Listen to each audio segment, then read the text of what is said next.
Nalali na butu lelo mabe. Nalali mabe. Namoni ba Congolais bazo kozwa vaccin. Mais namona ki bato bako kozala ta ba 40 millions de personnes ngala ko nakoka kotanga te mais nazo estimer effectif. Bato musuba azui vaccin komika ko seka loko akizengi namoni yango na ndoto.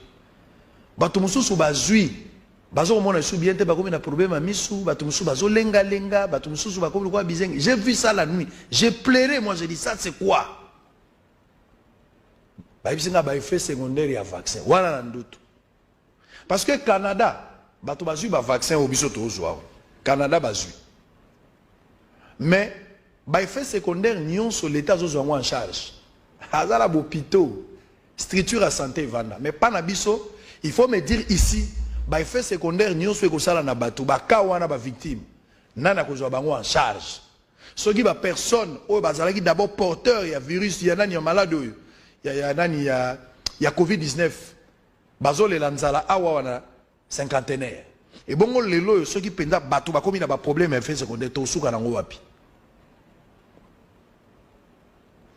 eteni yebisa biso. C'est vrai qu'on longwe déjà yebisa biso eteni, c'est vrai qu'on kei déjà tango vaccin yaka bo suspendaki vaccin pour nani ndenge pe bozongisi vaccin bozongisa on a raison nini.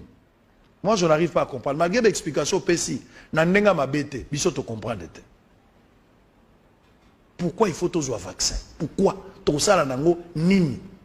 Et ça, quand mutuna, Nandenga m'a bêté. Si vous avez la réponse, il y a qu'à répondre.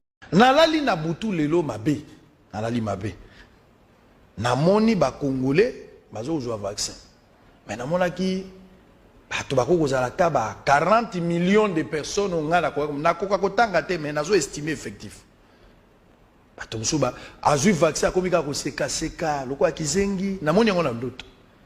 Bato mususu bazui bazo komona su bien te bakomi na problème misu bato mususu bazo lenga bato mususu bakomi loko bizengi. J'ai vu ça la nuit. J'ai pleuré, moi j'ai dit ça c'est quoi? Baïbisinga ba effet secondaire ya vaccin. Wana na ndoto. Parce que Canada bato bazui ba vaccin au biso to ozwa. Canada bazui. Mais ba effet secondaire nion sur l'état zozwa en charge.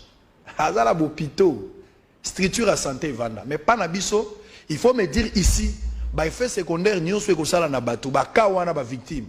Nana kozwa bango en charge. Soki ba personne o bazalaki d'abord porteur ya virus ya nani ya malade oyo. Ya COVID-19. Bazole lanzala awa wana cinquantenaire.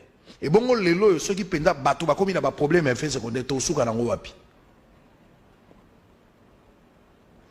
Eteni yebisa biso. C'est vrai qu'on longwe déjà, yebisa biso eteni. C'est vrai qu'on kei déjà. Tango vaccin yaka, bo suspendaki vaccin pour nani. Ndenge pe bozongisi vaccin. Bozongisa on a raison nini. Moi je n'arrive pas à comprendre. Malgré l'explication PSI, na ndenga mabete, biso to comprendre. Pourquoi il faut tous un vaccin? Pourquoi? Tout ça là nango nini. Ezaka mutuna na ndenga mabete. Si vous avez la réponse, il y a